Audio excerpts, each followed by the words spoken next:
رسول الله رسول الله أسألك يا ربي لقيا أسألك يا ربي لقيا عند الحوض يلاقينا ومع الصحب يروينا وللجنات أمانينا لا تخذلنا يا رب وللجنات أمانينا لا تخذلنا يا رب صلی اللہ علیہ وسلم۔ بسم اللہ الرحمن الرحیم نحمدہ ونصلی علی رسول الکریم اما بعد قال رب اشرح لی صدری ویسر لی امری واحلل عقدۃ من لسانی یفقہوا قولی اللہم انی اسألک علما نافعا وعملا متقبلا ورزقا طیبا اللہم فقہنا فی الدین اللہم صلی علی محمد کلما ذکرہ الذاکرون وکلما غفل عن ذکرہ الغافلون۔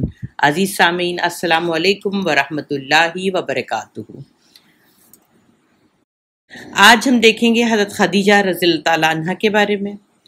جناب ابو طالب کی وفات کے 2 ماہ بعد یا صرف 3 دن کے بعد، بعض دفعہ آتا ہے کہ 2 ماہ، کوئی کہتا نہیں صرف 3 دن کے بعد، حضرت ام المومنین حضرت خدیجہ الکبریٰ رضی اللہ تعالیٰ عنہ بھی رحلت فرما گئی، ان کا بھی انتقال ہو گیا۔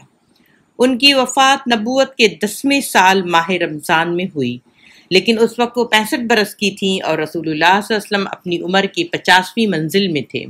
حضرت خدیجہ رضی اللہ تعالیٰ عنہ رسول اللہ صلی اللہ علیہ وسلم کے لیے اللہ تعالیٰ کی بڑی نعمت تھیں۔ وہ 1/4 صدی آپ کی رفاقت میں رہیں، اور اس دوران ہر قسم کا رنج و غم کا وقت آتا تو آپ کے لیے تڑپ اٹھتی، سنگین اور مشکل ترین حالات میں آپ کو قوت پہنچاتی، تبلیغ و رسالت میں آپ کی مدد کرتی، اور اس تلخ ترین جہاد کی سختیوں میں آپ کی شریک کار رہتی، اور اپنی جان و مال سے آپ کی خیر خواہی و غم گساری کرتے۔ رسول اللہ صلی اللہ علیہ وسلم کا ارشاد ہے کہ جس وقت لوگوں نے میرے ساتھ کفر کیا وہ مجھ پر ایمان لائی، جس وقت لوگوں نے مجھے جھٹلایا انہوں نے میری تصدیق کی، جس وقت لوگوں نے مجھے محروم کیا انہوں نے مجھے اپنے مال میں شریک کیا، اور اللہ نے مجھے ان سے اولاد دی اور دوسری بیویوں سے کوئی اولاد نہ دی۔ یہ دونوں ہی غم آپ صلی اللہ علیہ وسلم کو ایک ساتھ ہوئے تھے۔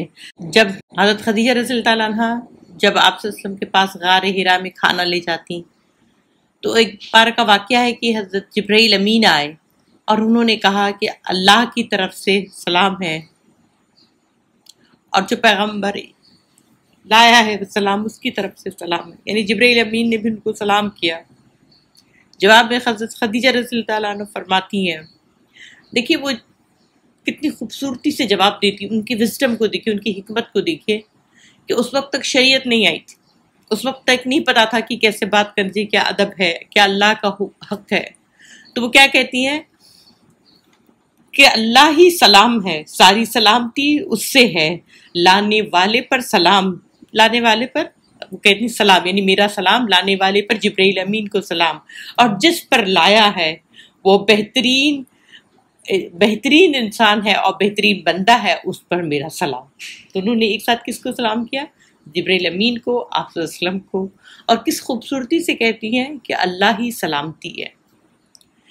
جب حضرت خدیجہ رضی اللہ تعالیٰ کا انتقال کا وقت تھا تو رسول اللہ صلی اللہ علیہ وسلم کے چہرے مبارک پر وہ مستقل دیکھے جا رہی تھیں اور تکلیف میں تھے۔ تو اللہ کے رسول صلی اللہ علیہ وسلم فرماتے ہیں کہ جس چیز کو آپ ناپسند کر رہی ہیں اللہ تعالیٰ نے آپ کے لیے اس میں بہت خیر و برکت کے خزانے رکھے ہیں۔ یہ سن کر ان کی آنکھوں میں مسرت و شادمانی کی چمک پیدا ہو گئی، اور رسول اللہ صلی اللہ علیہ وسلم خود قبر میں اترے اور رفیق حیات کے جسد اصغر کو اپنے ہاتھوں سے لحد میں اتارا۔ اس سال اللہ کے رسول صلی اللہ علیہ وسلم کو 2 بڑے غم لگے تھے، انٹرنل ایکسٹرنل، یعنی اندرونی طور سے بھی اور باہر سے بھی۔ اندر سے حضرت خدیجہ رضی اللہ تعالیٰ عنہ اندر باہر وہ تو ہر طرح کی قوت دیتی تھی، اور باہر چچا ابو طالب، یعنی وہ سردار تھے، ان کی اتنی سنی جاتی تھی، قریش کبھی کچھ کر نہیں پائے جب تک چچا ابو طالب زندہ تھے۔ اب یہ دونوں سایہ جسے لگتا ہے آپ صلی اللہ علیہ وسلم سے اٹھ گیا ہے۔ تو آپ صلی اللہ علیہ وسلم نے اس کو کیا کہا ہے؟ عام الحزن، یعنی غم کا سال۔ ابن اسحاق کا بیان کہ جب ابو طالب کا انتقال کر گئے تو قریش نے رسول اللہ صلی اللہ علیہ وسلم کو ایسی اذیت پہنچائی کہ ابو طالب کی زندگی میں کبھی بھی وہ اس طرح کی کوشش بھی نہیں کر سکتے تھے اور سوچ بھی نہیں سکتے تھے، حتیٰ کہ قریش کے ایک احمق نے سب کے سامنے آ کر آپ کے صلی اللہ علیہ وسلم کو سر پر مٹی ڈال دی۔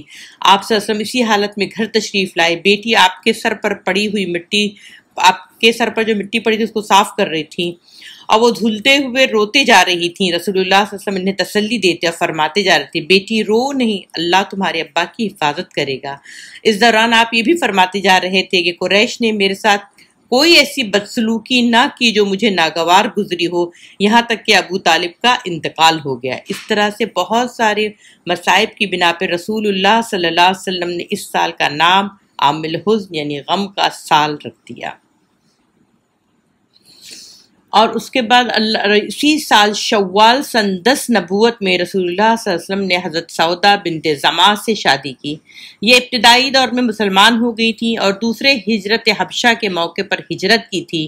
ان کے شوہر کا نام سکران تھا، وہ بھی قدیم الاسلام تھے، یعنی پرانے مسلمان تھے، اور حضرت سودا نے ان کی رفاقت میں حبشہ کی جانب ہجرت کی تھی، لیکن وہ حبشہ ہی میں تھے اور کہا جاتا ہے کہ مکہ واپس آ کر انتقال کر گئے۔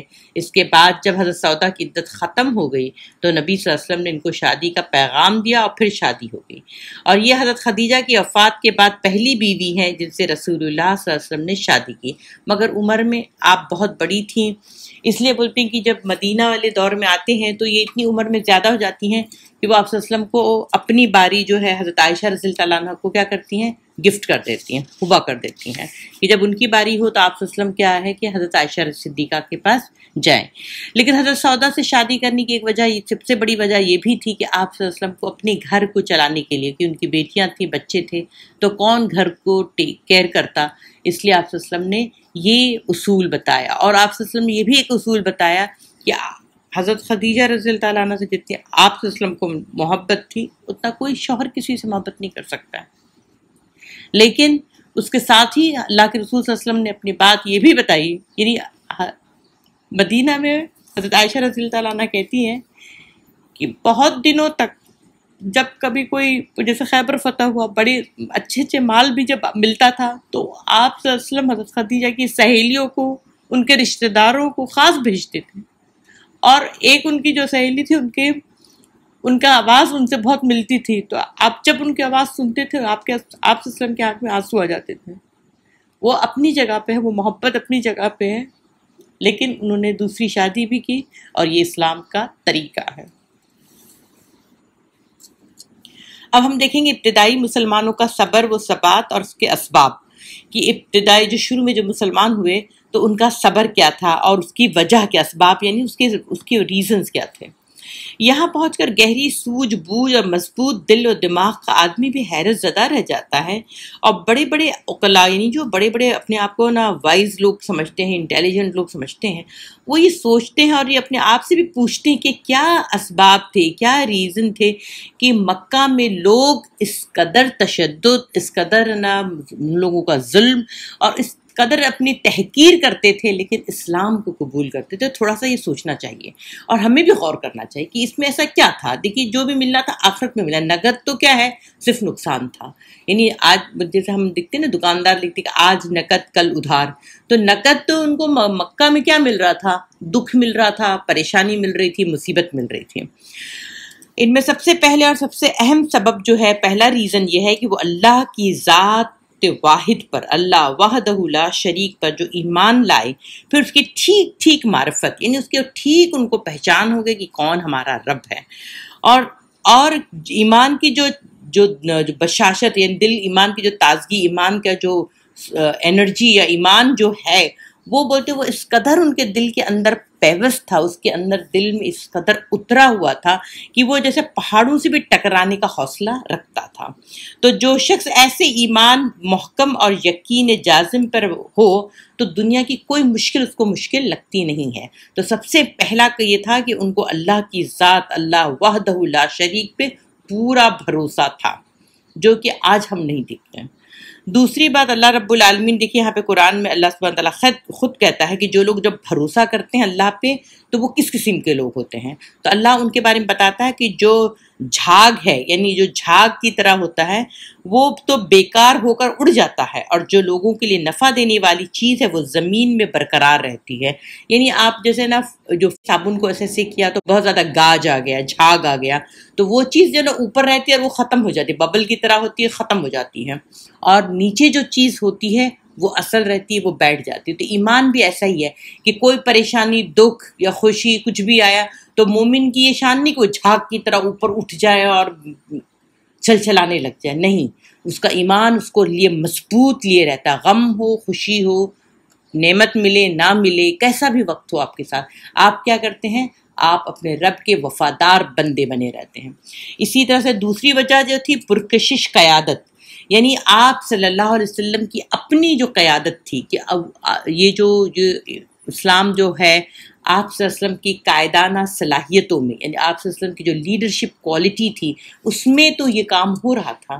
تو آپ صلی اللہ علیہ وسلم کی جو یہ قوت تھی، یہ جو قوت تھی، آپ کا جو اخلاق تھا اور آپ کا جو طریقہ تھا، یہ جو ہے ساری انسانیت کے لیے وہ بلند پایا ایک رہنما تھے، قائد تھے، لیڈر تھے. اور اپنے جسمانی جمال، نفسانی کمال، کریمانہ اخلاق، باعظمت کردار اور شریفانہ عادات و اطوار سے آپ صلی اللہ علیہ وسلم بہراور تھے کہ دل خود بخود آپ صلی اللہ علیہ وسلم کی جانب کھینچے جاتے تھے اور طبیعتیں خود بخود آپ صلی اللہ علیہ وسلم پر نچھاور ہوتی تھیں. جن کو لوگ جن کمالات پر لوگ جان چھڑکتے ہیں، ان سے آپ صلی اللہ علیہ وسلم کو اتنا بھرپور حصہ ملا تھا کہ اتنا کسی اور انسان کو دیا ہی نہیں. اسی وجہ سے کہہ رہے کہ یہاں تک کہ حسن کے معاملے میں بھی، خوبصورتی کے معاملے بھی ہم کہتے ہیں یوسف علیہ السلام کا، لیکن کہتے ہیں یوسف علیہ السلام سے بہت زیادہ اللہ کے رسول صلی اللہ علیہ وسلم کے پاس تھا. اسی طرح سے صبر، اسی طرح سے آپ دیکھیں کوئی بھی اخلاق کی کوئی بھی خوبی آپ لے لیں، وہ سب کے سب جتنا رسول اللہ میں تھا اتنا کسی میں نہیں تھا.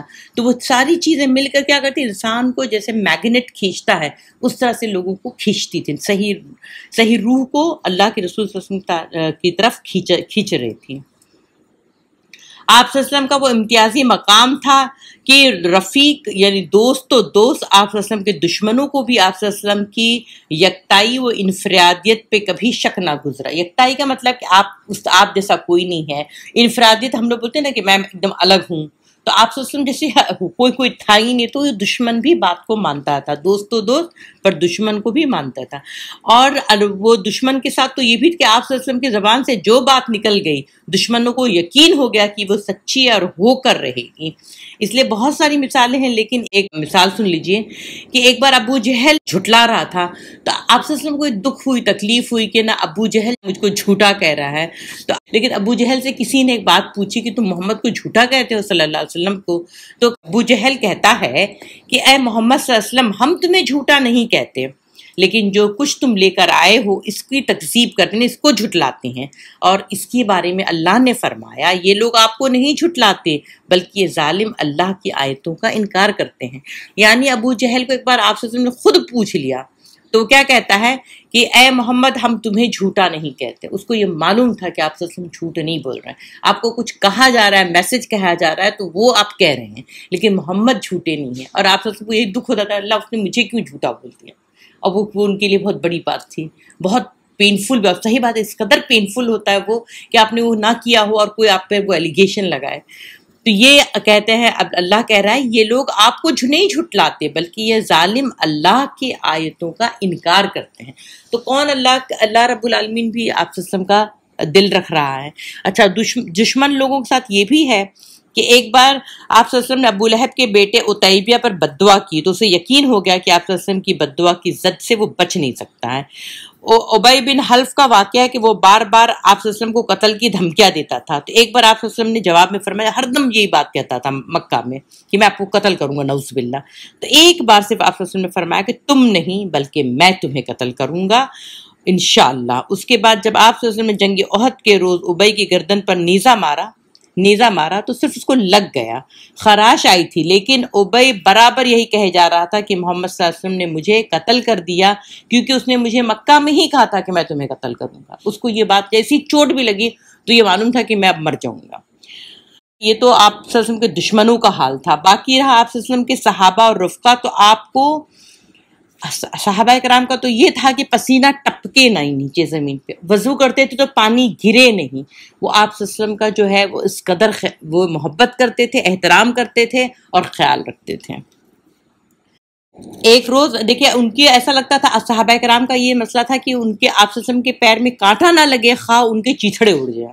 تو ایک بار ابو بکر صدیق رضی اللہ عنہ کو بری طرح کچل دیا گیا، انہیں سخت مار ماری گئی. عتبہ بن ربی ان کے قریب آ کر انہیں دو پیوند لگے ہوئے جوتوں سے مارنے، بڑے جوتے سے مارنے لگا. اس چہرے پر خصوصیت کے ساتھ نشانہ بنایا، پھر پیٹ پر چڑھ گیا اور نا بہت بری طرح اتنا مارا کہ ایک دم بولے چہرہ لہو لہان ہو گیا، پہچانے نہیں جا رہے تھے.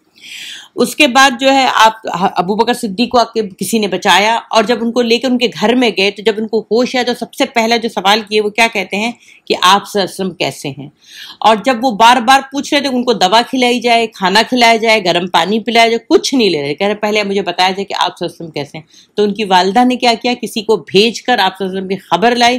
تب ان کو اطمینان ہوا اور تب انہوں نے منہ میں ڈالا. اور اس وقت بولتے یہ پہلی بات تھی کہ جو ابو بکر صدیق رضی اللہ عنہ کو ایسی بری طرح سے جو تشدد کیا گیا تھا.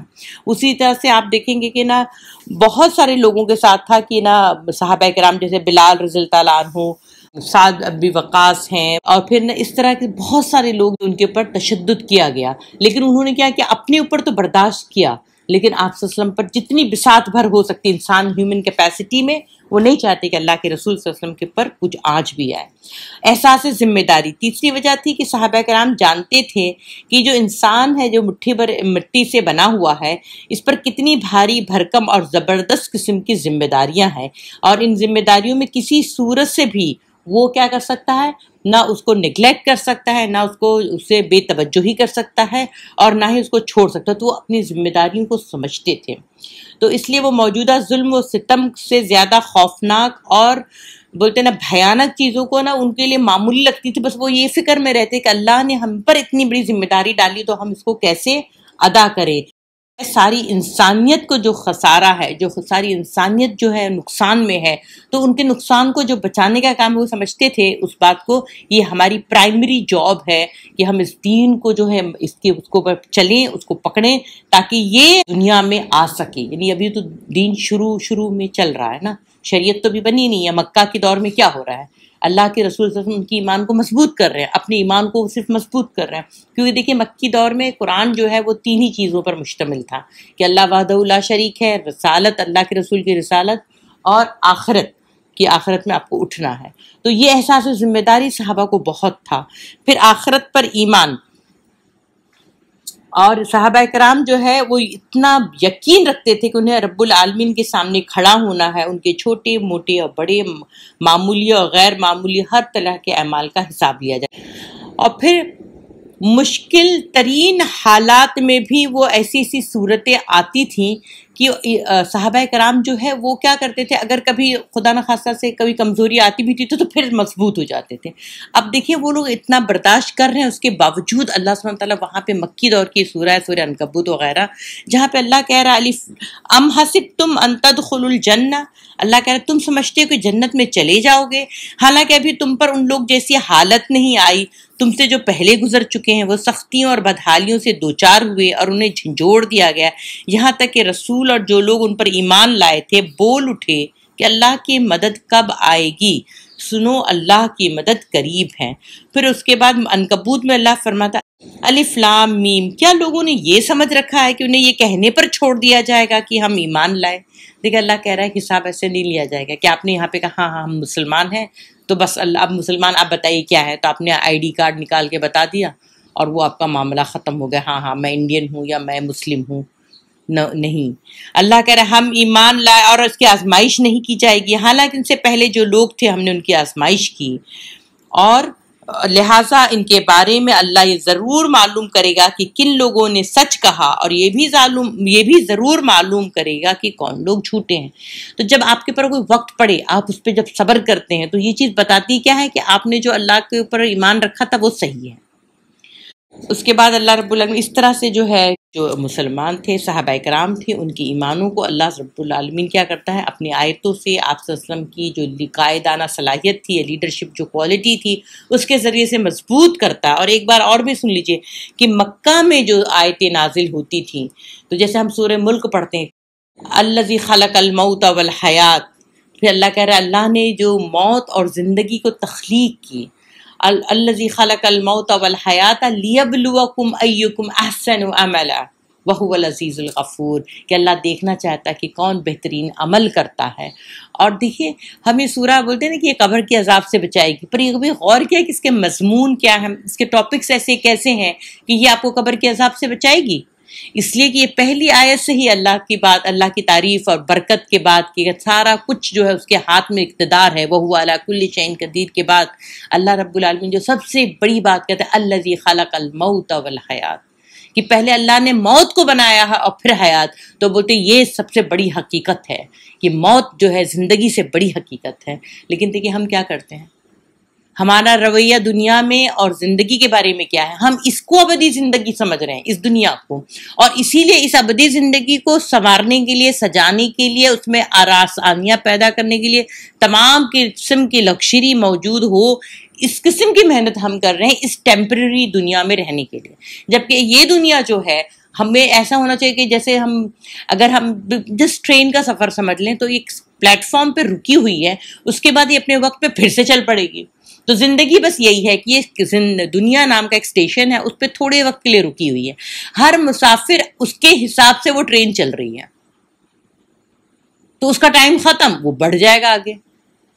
تو یہ ہم مگر غافل ہو جاتے ہیں اس چیز سے۔ تو وہ جو تھے صحابہ کرام، ان کو یہ بات پتہ تھی اچھے سے کہ حالات مکہ کے خراب ہیں، کہ یہاں پہ آپ صلی اللہ علیہ وسلم کے اوپر جو ایمان لانا، ان کو ماننا کیا ہے، ایک طرح سے دعوت دینا ہے ظلم کو۔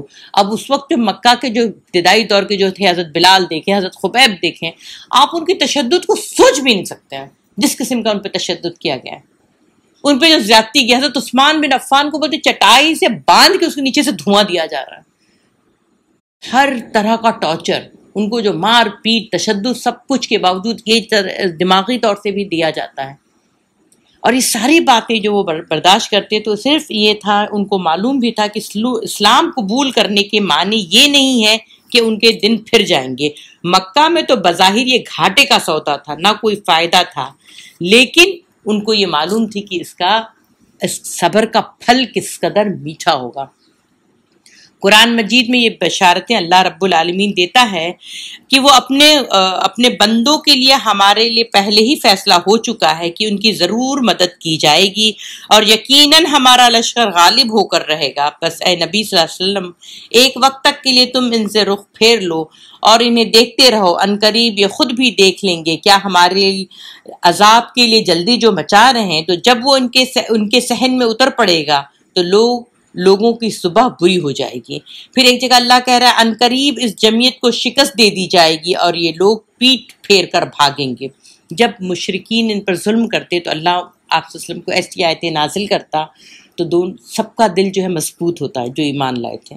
پھر ایک جگہ اللہ کہتا ہے یہ جتھوں میں سے ایک معمولی سا جتھا ہے جسے ہم شکست دے دی جائے گی، جسے یہیں شکست دے دی جائے گی۔ اللہ کہہ رہا ہے یہ جتھوں میں سے ایک معمولی جتھا ہے جسے یہیں شکست دی جائے گی۔ مہاجرین حبشہ کے بارے میں ارشاد ہوا، یعنی جب ہجرت کرنے حبشہ گئے لوگ، تو اللہ کہتا ہے کہ جن لوگوں نے مظلومیت کے بعد اللہ کی راہ میں ہجرت کی، ہم انہیں یقیناً دنیا میں بہترین ٹھکانہ عطا کریں گے، آخرت کا اجر بہت ہی بڑا ہے اگر لوگ جانیں۔ اس طرح کفار رسول اللہ صلی اللہ علیہ وسلم سے حضرت یوسف علیہ السلام کا واقعہ پوچھا تو آپ صلی اللہ علیہ وسلم کو یہ سورہ یوسف نازل ہوئی، اور یہ اہل مکہ جو آج یوسف علیہ السلام کا واقعہ پوچھ رہے ہیں، تو یہ اللہ دکھا رہا ہے کہ جس طرح سے یوسف علیہ السلام کو ان کے بھائیوں نے کیا کیا تھا، ان کو یہاں تک کہ کنویں میں پھینک دیا، اور ان کو چاہا کہ وہ غلام بن کے جہاں مرضی چلے جائیں لیکن ہمارے گھر سے نکل جائیں، لیکن ہوا کیا؟ کامیاب کون رہا؟ لوگ کس کے آگے جھکے؟ تو اللہ اس میں کہہ رہا ہے کہ جیسے یوسف کے بھائیوں نے اسکیم کر رہے ہیں، ویسے مکہ والے تم اپنے بھائی کے ساتھ ایسے کر رہے ہو، لیکن یہ دین غالب ہو کر رہے گا۔ اب آپ سوچیں کہ جب اللہ سبحانہ تعالیٰ یہ ساری بات بتا رہا ہے، یوسف اور اس کے بھائیوں کے واقعے میں پوچھنے والوں کے لیے نشانیاں ہیں، تو تو بھی ان لوگ نہیں سمجھ رہے ہیں. اور پھر اللہ سبحانہ تعالیٰ فرما رہا ہے کفار اپنے پیغمبر سے کہا کہ ہم تمہیں اپنی زمین سے ضرور نکال دیں گے، یا یہ کہ تم ہماری ملت میں واپس آ جاؤ. اس پر ان کے رب نے ان کے پاس وحی بھیجی کہ ہم ظالموں کو یقیناً ہلاک کریں گے. یہ اس شخص کے لیے جو میرے پاس کھڑے ہونے سے ڈرے اور میری وعید سے ڈرے، قرآن کہہ رہا ہے. تو قرآن کوئی عام کتاب نہیں، جب آپ اس کو پڑھ رہے ہوتے ہیں نا تو وہ آپ کے اوپر حکم لگا رہا ہوتا ہے. اور قرآن کا ایک اور معاملہ ہے، یہ نا ون وے دوستی کرتا ہے. جب دنیا میں آپ اس کے پاس جتنا وقت گزاریں گے تو یہ آپ کا دوست بن کے رہے گا، تو آپ کو لگے بس آپ ہی اس کو ٹائم دے رہے ہیں. نہیں، ایسا نہیں، وہ آپ سے بات کر رہا ہوتا ہے، آپ کو سہارا دے رہا ہوتا ہے، لیکن آپ کو احساس نہیں ہوتا ہے. احساس سب سے زیادہ آپ کو کب ہوگا؟ جب آپ اس زمین کے پیٹ میں چلے جائیں گے. جب آپ زمین کے پیٹ میں ہیں تو آپ دوستی نبھائیے، جب پیٹ میں چلے جائیں گے تو قرآن آپ کے ساتھ کیا کرے گا؟ وقت گزارے گا. اب آپ ایک خالی نا پوری دنیا کی جھمیلا کو چھوڑیے، مصروفیت کو چھوڑیے، صرف یہ سمجھ لیے کہ 2 دن کے لیے آپ کے پاس موبائل نہیں ہے، انٹرنیٹ نہیں ہے، تو آپ کو کیا لگے گا؟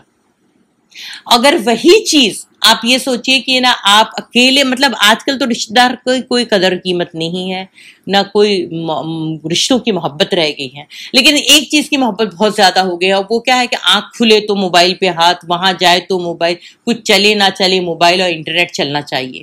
تو آپ سوچیں موبائل اگر نہیں رہے گا 2 دن تو کیسے کوئی رہے گا، یا 2 مہینہ نہیں رہے تو کیسے کوئی رہے گا؟ تو اس کو یہ سوچنا چاہیے کہ اس وقت جب کوئی نہیں رہے گا تو یہ ساتھ کون نبھائے گا؟ یہ قرآن نبھائے گا. تو جس طرح سے آپ کو ابھی لگ رہا ہے نا کہ اس ایک چھوٹے سے ڈیوائس میں سارے دنیا کی مصروفیت ہے، سب کچھ ہے، گیمنگ بھی ہے اور میوزک بھی ہے اور یہ یوٹیوب بھی ہے اور سارا کچھ ہے، فیس ٹائم ہے، میں جو مرضی کر لوں. تو اسی طرح سے آپ کو قرآن کے وہ ساری جو فیسلٹیز ہیں نا وہ آپ کو قبر میں ملے، قبر سے ہی ملنا شروع ہو جائے گی. آپ کو وہ صرف ڈاؤن لوڈ آج دنیا میں ہو کر کرنا ہے کہ آپ نے کون کون سا ایپ ڈاؤن لوڈ کیا ہے، اپنی اس کتاب کے ذریعے آپ کر لیجئے، اور قبر میں اترتے کے ساتھ ہی پھر آپ اکیلے نہیں رہیں گے، اور نہ آپ کو قبر کا گڑھا جو ہے آپ کے لیے خوفناک رہے گا، وہ دوست آپ کا رہے گا. ٹھیک ہے. آگے اللہ رب العالمین کہتا ہے کہ قرآن کے علاوہ خود رسول اللہ صلی اللہ علیہ وسلم بھی مسلمانوں کو دفتن اس طرح کی خوشخبریاں سنایا کرتے تھے کہ اللہ رب العالمین جب کوئی بشارت والی بات آ جاتی، کوئی خوشخبری آ جاتی، تو آپ صلی اللہ علیہ وسلم کیا فرماتے ہیں کہ جیسے ایک آیت سن لیجئے، یعنی اس دن اہل ایمان بھی اللہ کے خاص مدد سے خوش ہو جائیں گے. اب یہ آئی تھی مدد کس کے بارے میں آپ پتہ ہے؟ کہ ہجرت کے بارے میں اشارہ ہو رہا ہے، اور اللہ رب العالمین کہہ رہا ہے سورہ روم میں آ رہی بات کہ اس دن اہل ایمان بھی اللہ کی خاص مدد سے خوش ہو جائیں گے. اور آگے چل کر اللہ کی یہ مدد جنگ بدر کے اندر حاصل ہونے والی عظیم کامیابی اور فتح کی شکل میں نازل ہوئی. تو جب یہ کفار اپنا ظلم و ستم کرتے تو اللہ اپنے حساب سے آیتیں نازل کرتا جو اس کا ٹائم ٹیبل تھا اس کے حساب سے. اسی طرح سے آج بھی دنیا میں جو ظلم ہو رہا ہے نا، تو ہمیں لگ رہا ہے اللہ اس قدر وہ ہے، لیکن اللہ کے لیے نزدیک کیا ہے؟ یہ دنیا کا ایک دن تو کچھ معنی ہی نہیں رکھتا ہے. دنیا کا 1000 سال آخرت کے ایک دن کے برابر ہے. پھر آگے اللہ رب العالمین کہہ رہا ہے لوگو لا الہ الا اللہ کہو، کامیاب رہو گے اور اس کی بدولت عرب کے بادشاہ بن جاؤ گے، اور اس کی وجہ سے عجم بھی تمہارے زیر نگی آ جائیں گے. پھر جب تم وفات پاؤ گے تو جنت کے اندر بادشاہ رہو گے. یہ کون کہہ رہا ہے؟ یہ اللہ کے رسول صلی اللہ علیہ وسلم کہہ رہے ہیں، یہ بشارت دے رہے ہیں.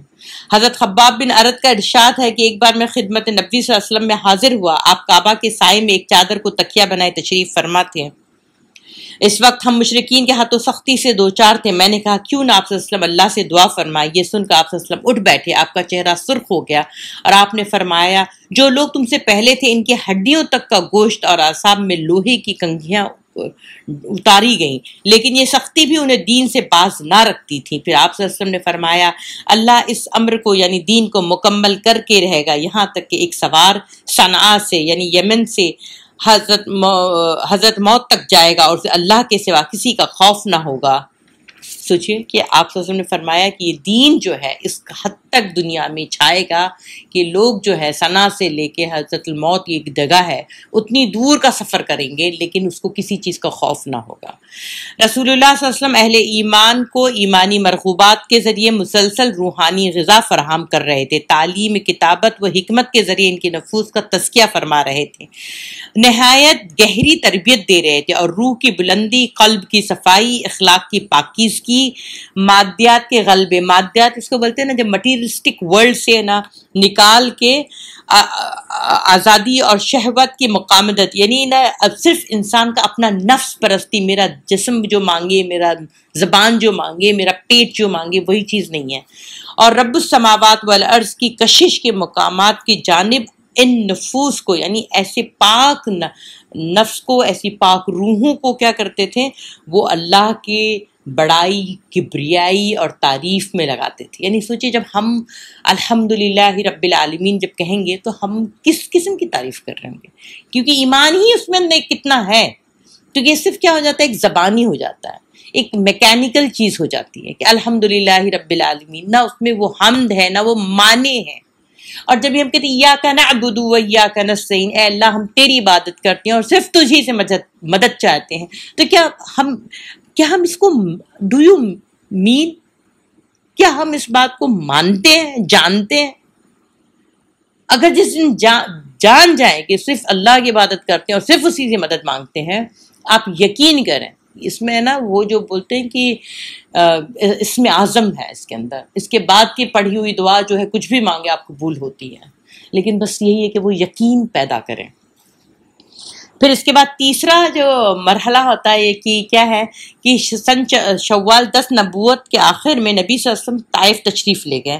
یہ آپ صلی اللہ علیہ وسلم نے اب سوچا کہ مکہ والے تو میری بات سن نہیں رہے، ظلم بڑھتے جا رہا ہے، تو اب میں کیا کروں، تھوڑا سا اب بڑھوں آگے. تو مکہ سے جو قریب لگا ان کو، اور بہت سوچ بچار کے بعد انہوں نے چنا طائف کو. اور طائف سمجھ لیجئے وہاں کا کشمیر تھا، وہاں پہ بہت زیادہ پہاڑوں کے بیچ میں تھا، وہاں کی آب و ہوا بہت اچھی تھی. تو آپ صلی اللہ علیہ وسلم وہاں تشریف لے گئے. یہ مکے سے تقریباً 60 میل دور ہے. آپ صلی اللہ علیہ وسلم نے یہ مسافت آتے جاتے پیدل طے فرمائی. آپ صلی اللہ علیہ وسلم کے ہمراہ آپ کے آزاد کردہ غلام حضرت زید بن حارثہ تھے.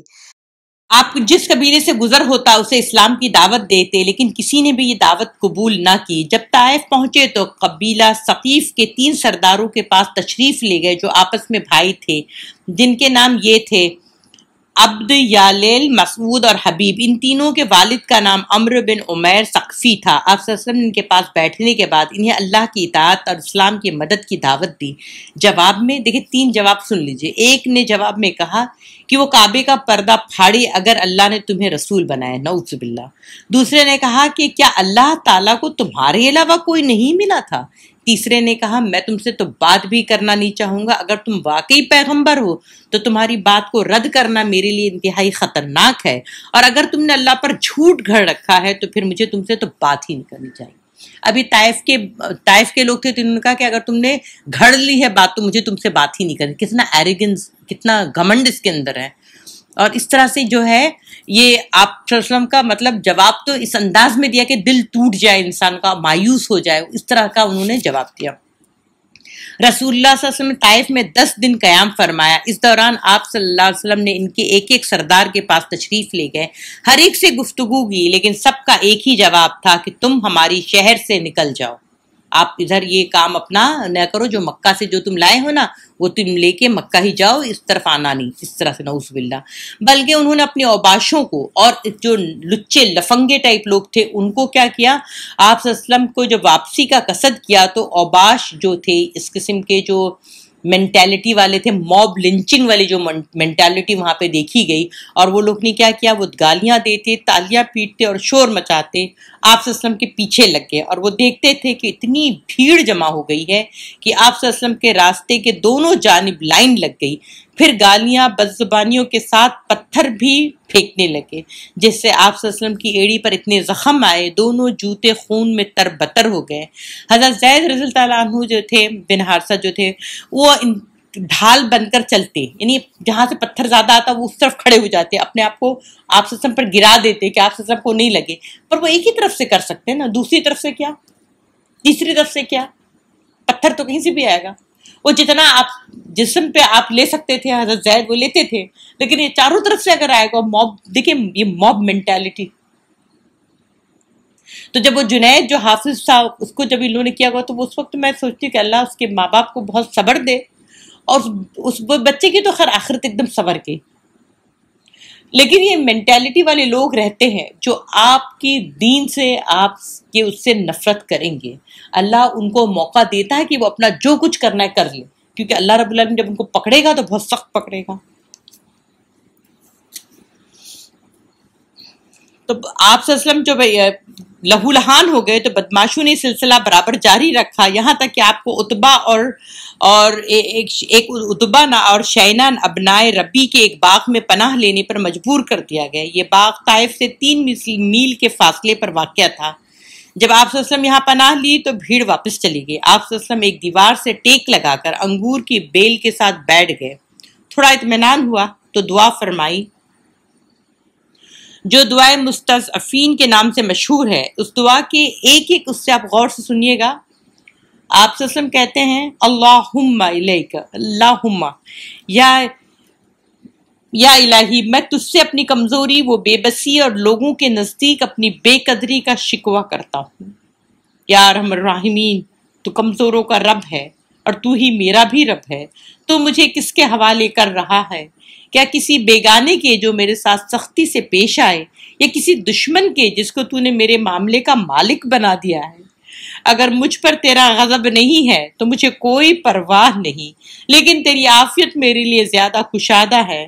میں تیرے چہرے کے اس نور کی پناہ چاہتا ہوں جس سے تاریکیاں روشن ہو گئی اور جس پر دنیا اور آخرت کے معاملات درست ہوئے۔ تو مجھ پر اپنا غضب نازل کیا یا تیرے عطاب مجھ پر وارد ہو۔ تیری ہی رضا مطلوب ہے یہاں تک کہ تو خوش ہو جائے، اور تیرے بغیر کوئی طاقت نہیں ہے۔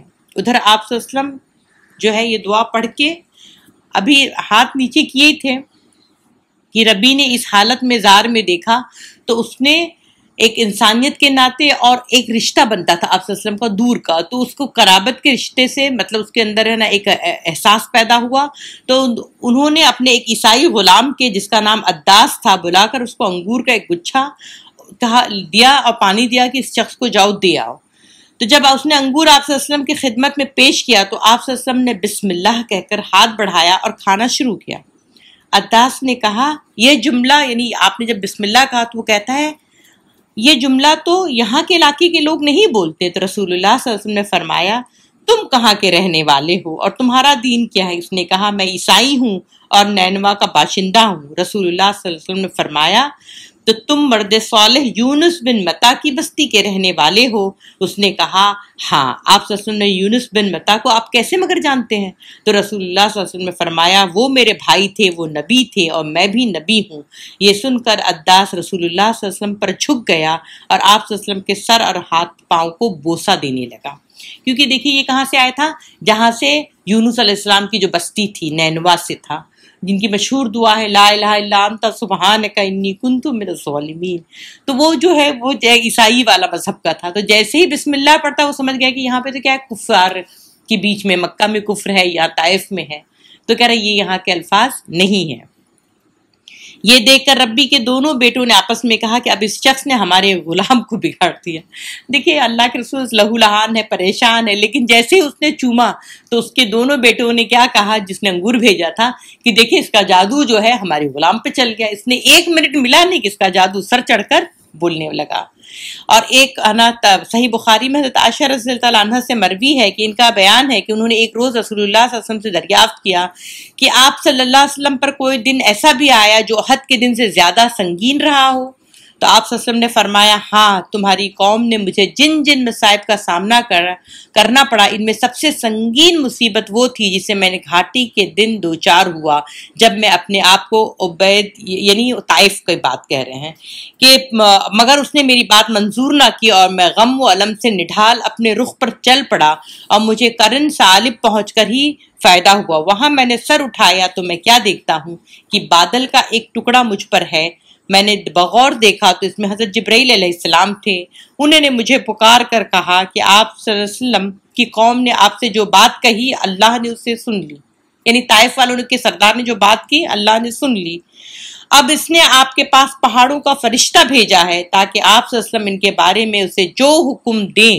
اس کے بعد پہاڑوں کے فرشتے نے مجھے آواز دی اور سلام کرنے کے بعد کہا اے محمد صلی اللہ علیہ وسلم بات یہ ہے کہ اب آپ صلی اللہ علیہ وسلم جو چاہیں، اگر چاہیں کہ میں ان 2 پہاڑوں کے درمیان ان کو کچل دوں تو ایسا ہی ہوگا۔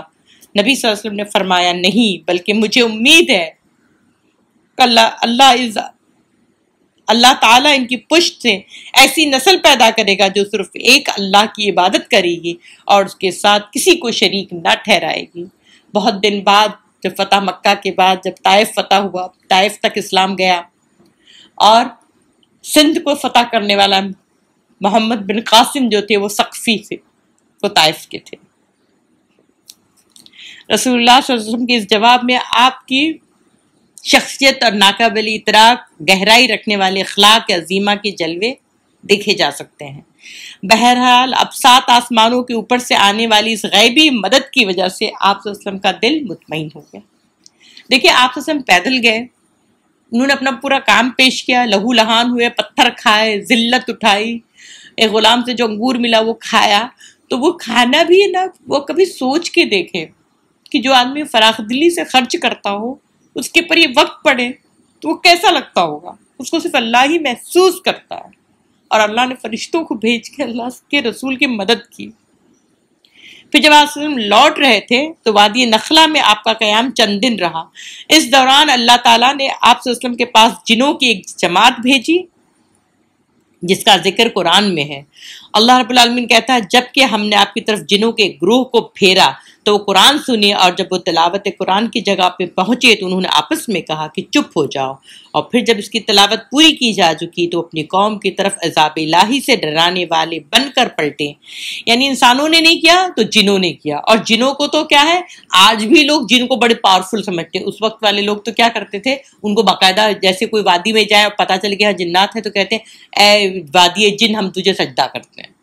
تو اللہ ان کو سائیکولوجیکلی بھی مار رہا ہے، تم نہیں کر رہے تو دیکھو جنات بھی کر رہے ہیں۔ اور خیر جناتوں کے لیے اور انسانوں کے لیے پیغام ہے، اور یہ جو شریعت ہے دونوں کے لیے ہے۔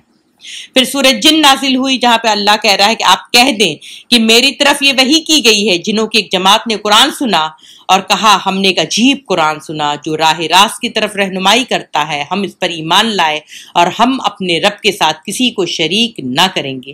اس واقعے کو آپ صلی اللہ علیہ وسلم کو خبر نہیں تھی کہ جنات ایسا بات کر رہے ہیں میری تلاوت سن کے، اور ہے نا وہ ایمان لے آئے جب تک کہ اللہ رب العالمین نے ان کو بتایا نہیں۔ تو اس سے پتہ چلتا ہے کہ غیب کا علم بھی پیغمبروں کے پاس نہیں ہوتا ہے، ان کو یہ تک بھی نہیں پتا تھا کہ جنات یہاں پر ہیں۔ لیکن اس کے بعد پھر جناتوں کا آمد و رفت شروع ہو گئی، وہ آپ سے ملنے لگے، بات کرنے لگے، اور پھر آپ صلی اللہ علیہ وسلم ان کی بھی کیا کرتے تھے، ان کا بھی تزکیہ کرتے تھے، اور اکثر باقاعدہ بہت بار وہ جناتوں کے کیمپ میں گئے یا جناتوں کے اس میں رہائش گاہ پہ گئے اور ان کو دین سکھایا۔